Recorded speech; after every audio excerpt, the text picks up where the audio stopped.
Hello, my dear friends. Welcome to Net Study June 2021 exam. I hope you all are doing well. Friends, अगर आप इस channel पर नए हैं तो चैनल को सब्सक्राइब करें और साथ ही बेल आइकन को क्लिक करना ना भूलें ताकि आने वाली वीडियो का नोटिफिकेशन आपको मिल सके. माय डियर फ्रेंड, आज हम डिस्कस करेंगे नेचर ऑफ टीचिंग के बारे में, जो कि ये टीचिंग एप्टीट्यूड से रिलेटेड है. पेपर 1 के यूनिट 1 में आता है. और इससे पहले हम बात कर चुके हैं meaning of teaching and definition of teaching. Friends, अगर आप उस वीडियो को नहीं देखे हैं तो प्लीज़ वीडियो का लिंक डिस्क्रिप्शन बॉक्स में दिया है, वहाँ से आप क्लिक करके देख सकते हैं या ऊपर आई बटन पर क्लिक करके वीडियो को देख सकते हैं. तो आइए चलते हैं नेचर ऑफ टीचिंग के बारे में, जो कि एग्ज़ाम पॉइंट ऑफ व्यू से काफ़ी इंपॉर्टेंट है. जो हमारी टीचिंग एप्टीट्यूड की ये जो टॉपिक है, उसको कॉन्सेप्ट को आगे जितने आने वाले टॉपिक हैं उनको बिल्ड करने की कोशिश करेगा. तो आइए चलते हैं बिना टाइम वेस्ट किए हुए नेचर ऑफ टीचिंग के बारे में.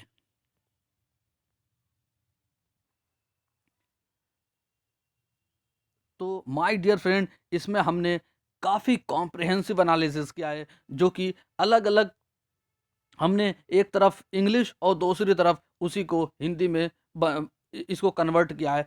आप इसको अपने एंड पे हम सिर्फ इंग्लिश में इसको एनालिसिस करेंगे, उसके बाद आप हिंदी में खुद अपने आप पे एनालिसिस करें. वैसे हम इंग्लिश को हम खुद ही हिंदी में ट्रांसलेट करके बताते हैं. और आइए चलते हैं कि नेचर ऑफ जो टीचिंग है वो क्या क्या कहती है. कहती है कि डायनेमिक, सोशल एंड ह्यूमन. कह रहा है कि टीचिंग जो होती है एक डायनेमिक, सोशल एंड ह्यूमन से रिलेटेड होती है. अगर बात करते हैं teaching is a not a fundamental concept, तो माय डियर फ्रेंड, इसमें कहा गया है कि टीचिंग जो है कोई फंडामेंटल कॉन्सेप्ट नहीं है, कोई एक मतलब इसका एक तरीका नहीं है, एक जैसे नहीं है, बल्कि ये बिकॉज क्योंकि कहा गया है कि is a greatly influenced by social and human factor which are dynamic in themselves. कह रहा है कि ये सोशल एंड ह्यूमन फैक्टर से इन्फ्लुएंस होता है और ये डायनेमिक होता है, खुद में अपने आप में ही गतिशील होता है.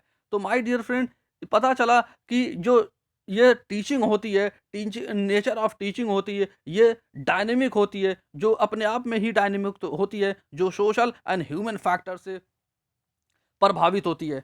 आई होप ये सारे जितने भी हम इसमें पॉइंट ये जो डिस्कस किए हुए हैं ये काफ़ी इंपॉर्टेंट है. आप इसको अच्छे से देखें और इसको नोट डाउन करते रहें. पहला पॉइंट हमने डिस्कस किया कि टीचिंग जो नेचर ऑफ टीचिंग होती है वो डायनेमिक, सोशल एंड ह्यूमन से रिलेटेड होती है. आइए चलते हैं नेक्स्ट स्लाइड की तरफ. कहता है कि जो नेचर ऑफ टीचिंग है बोथ आर्ट एंड साइंस. जो नेचर ऑफ टीचिंग है, आर्ट भी है और साइंस भी है. वो कैसे है उसके बारे में देखते हैं कि teaching is both art and science. It calls for exercise for talent and creativity making it. My dear friend, कह रहा है कि ये एक आर्ट है. क्यों आर्ट है? क्योंकि इसमें टैलेंट और क्रिएटिविटी मेकिंग को दिखाना होता है. एक्सरसाइज जो होती है ऑफ टैलेंट की एंड क्रिएटिविटी ऑफ मेकिंग होती है.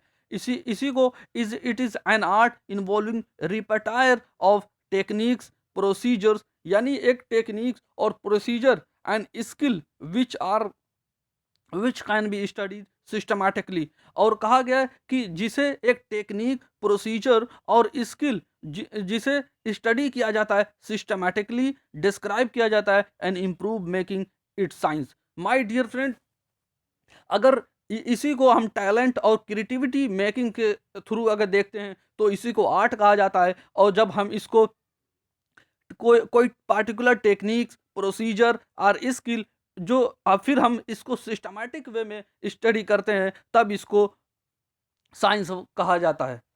तो आई होप ये आपको समझ में आया होगा कि कैसे जो नेचर ऑफ टीचिंग है आर्ट भी है और साइंस भी है. आइए चलते हैं नेक्स्ट स्लाइड की तरफ. इसमें कहा गया है कि डाइवर्स एप्लीकेशन, जो नेचर ऑफ टीचिंग होती है डाइवर्स एप्लीकेशन होता है. यानी डाइवर्स एप्लीकेशन का मतलब होता है कि जो इसका एप्लीकेशन है या जिस इसका जो उपयोग है वो अलग अलग तरीके से अलग अलग जगह पे होता है. बात करते हैं अगर, तो देखते हैं कि in application teaching is a diverse nature. जो जो ये टीचिंग होती है ये डाइवर्स नेचर रखती है और it may have various form, और इसके अलग अलग तरीके से हो सकते हैं, कई फॉर्म इसको हो सकते हैं। जैसे फॉर्मल भी हो सकता है, जो नेचर ऑफ टीचिंग होती है वो फॉर्मल भी हो सकती है, इनफॉर्मल भी हो सकती है, डायरेक्शनल हो सकती है, इंस्ट्रक्शनल, फॉर्मेशनल, ट्रेनिंग, कंडीशनिंग, इन डॉक्ट्रिनेशन और taking, showing, doing, remedial, etcetera. तो माय डियर फ्रेंड, इसमें कहा गया है कि ये डाइवर्स एप्लीकेशन होती है जो कि अलग अलग formal, informal, directional, instructional, formational, training, conditioning, indoctrination, taking, showing, यानी अलग अलग तरीके से इसको हम अ, अ, कह सकते हैं कि ये जो नेचर ऑफ टीचिंग होती है वो डाइवर्स एप्लीकेशन रखती है।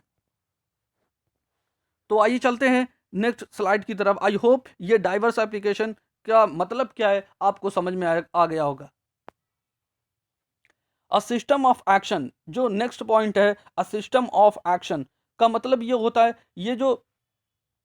ये एक सिस्टम के तरीके से काम करता है। जैसे कि टीचिंग, अगर बात करते हैं, teaching is a system of action. जो ये टीचिंग होती है ये सिस्टम ऑफ एक्शन है जो कि वैरिड होती है, बदलती रहती है, इन फॉर्म एंड रिलेटेड, जो अलग अलग तरीके में बदलती रहती है और रिलेट करती है कंटेंट एंड पुपिल्स बिहेवियर से। यानी जो कंटेंट होता है और पुपिल्स यानी स्टूडेंट्स वगैरह जो होते हैं उनके बिहेवियर से रिलेटेड होता है, अंडर द प्रिवेलिंग फिजिकल, जो कि एक प्रिवेल करता है, यानी उसमें उपलब्ध होता है physical and social condition. Physical and social condition उसमें प्रिवेल करता है जो कि रिलेट करता है उसके कंटेंट से एंड पुपिल्स बिहेवियर से। तो माय डियर फ्रेंड, ये काफ़ी इंपॉर्टेंट है सिस्टम ऑफ एक्शन जो कि इसमें बताया गया है। आइए चलते हैं नेक्स्ट स्लाइड की तरफ। इसमें कहा गया है कि नेचर ऑफ टीचिंग जो होती है अब प्रोफेशनल एक्टिविटी होती है। प्रोफेशनल एक्टिविटी का मतलब यह होता है कि teaching is a professional activity involving, जो इसमें शामिल की जाती है टीचर एंड स्टूडेंट को। ये एक प्रोफेशनल एक्टिविटी इस वजह से कहा गया क्योंकि इसमें एक टीचर और एक student with a view to the development of student personality, कि एक स्टूडेंट के पर्सनालिटी को डेवलप करने का कार्य करती है। उसी के साथ साथ इसी वजह से इसको प्रोफेशनल जो टीचिंग जो प्रोफेशनल इसको कहा जाता है। प्रोफेशनलिज्म मतलब होता है हेल्प, प्रोफेशनलिज्म हेल्प स्टूडेंट, जो कि स्टूडेंट को मदद करता है being regular and making harmony and their object towards those are concentrated. तो माय डियर फ्रेंड, जो प्रोफेशनलिज्म होता है स्टूडेंट की मदद करता है रेगुलर होने में, कोई कार्य को लगातार यानी बिना गैप के किए हुए, और मेकिंग हार्मनी और उनमें एक शांति की भावना जो बनाता है विद देयर ऑब्जेक्ट, जो उसके ऑब्जेक्ट्स होते हैं उनके उनके साथ एक हार्मनी बनाए रखता है और उनको रेगुलर बेस पे काम करने के लिए मोटिवेट करता है। और दोज दे आर कनेक्टेड, जो दे आर कॉन्सेंट्रेटेड, वो लोग के साथ जो उससे उसमें कॉन्सेंट्रेटेड होते हैं। आई होप ये काफ़ी इंपॉर्टेंट है जो नेचर ऑफ टीचिंग में, nature of teaching a professional activity इस वजह से है क्योंकि यहाँ पे स्टूडेंट का डेवलपमेंट और पर्सनालिटी डेवलपमेंट की जाती है, और प्रोफेशनलिज्म हेल्प करता है स्टूडेंट को रेगुलर और मेकिंग हार्मनी के साथ जो वो उनके जो ऑब्जेक्ट्स होते हैं और उसी के साथ साथ उन वे जो होते हैं उनसे कॉन्सेंट्रेट होते हैं। तो आइए चलते हैं नेक्स्ट टॉपिक की तरफ।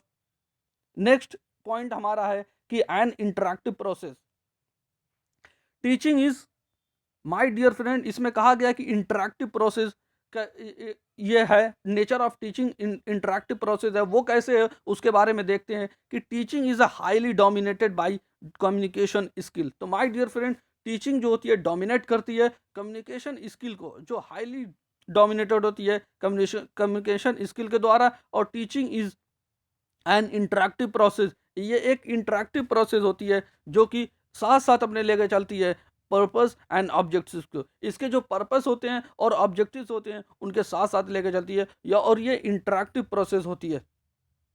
इसी वजह से ये कहा गया है कि जो नेचर ऑफ टीचिंग है एन इंटरैक्टिव प्रोसेस है, जो कि हाईली डोमिनेटेड होती है कम्युनिकेशन स्किल से। आई होप ये सारे पॉइंट आपको समझ में आ गए होंगे। अगर माय डियर फ्रेंड, अगर आपको ये वीडियो अच्छी लगी हो तो वीडियो को लाइक करें, कमेंट करें और अपने दोस्तों के साथ शेयर करें। अगर आप इस चैनल पे नए हैं तो चैनल को सब्सक्राइब करें और साथ ही बेल आइकन को क्लिक करना ना भूलें, ताकि आने वाली वीडियो का नोटिफिकेशन आपको मिल सके। माय डियर फ्रेंड, आपके स्क्रीन पे इस वक्त हमने लिंक दे दिया है, जो मीनिंग एंड डेफिनेशन जो टीचिंग की होती है, उस पे आप क्लिक करके आप उस वीडियो को देख सकते हैं। Thank you for watching video. God bless you all.